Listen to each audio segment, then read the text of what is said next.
was a time when exposing your hardwood floors meant you just couldn't afford wall-to-wall carpeting.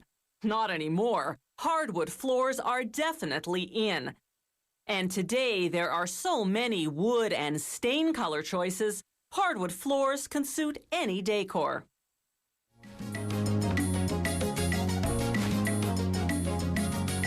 The types of wood commonly used for flooring include red oak,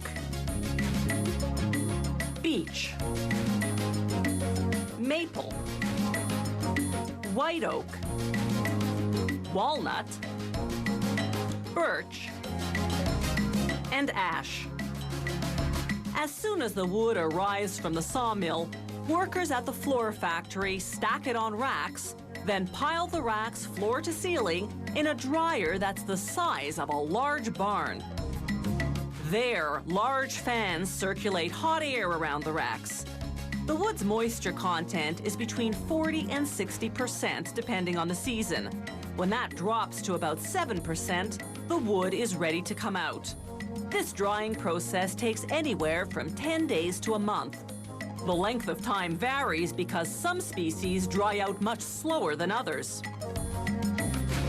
The wood is in random lengths and widths, so the first step after drying is to cut it to standard sizes. On the way to the rip saw, the planks pass under an optical device called an optimizer. In mere seconds, it reads the dimensions of each plank and sends that information to a computer.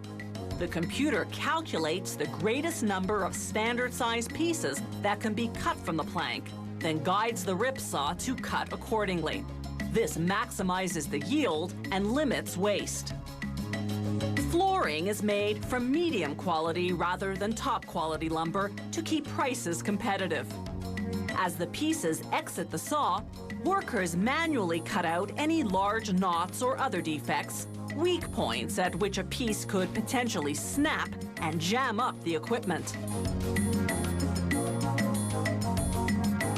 The pieces now travel to a machine called the molder.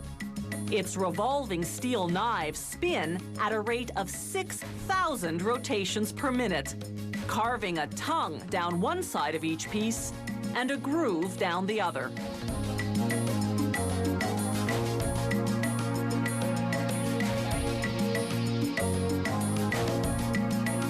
Workers do frequent spot checks to make sure the tongues and grooves fit together snugly.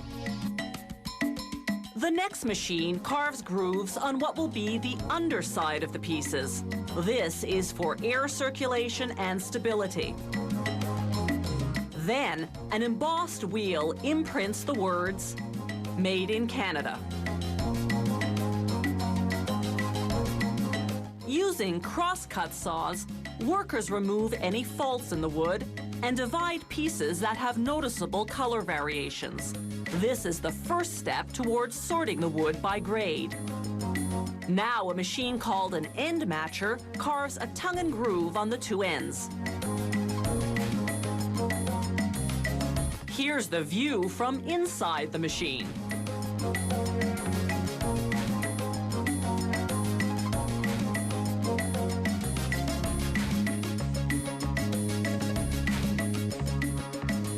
Workers check once again for faults. Then, assessing quality and color, sort each piece by grade. This will be pre-finished flooring, so the pieces now run through a sander to prepare them to receive 8 coats of varnish. For certain finishes, the first coat contains wood stain. All subsequent coats are colorless. Between each application, ultraviolet lamps dry the varnish in just a few seconds. As the flooring exits the last drying oven, it's ready for packaging. Unfinished hardwood flooring has to be sanded, stained, and varnished after it's installed.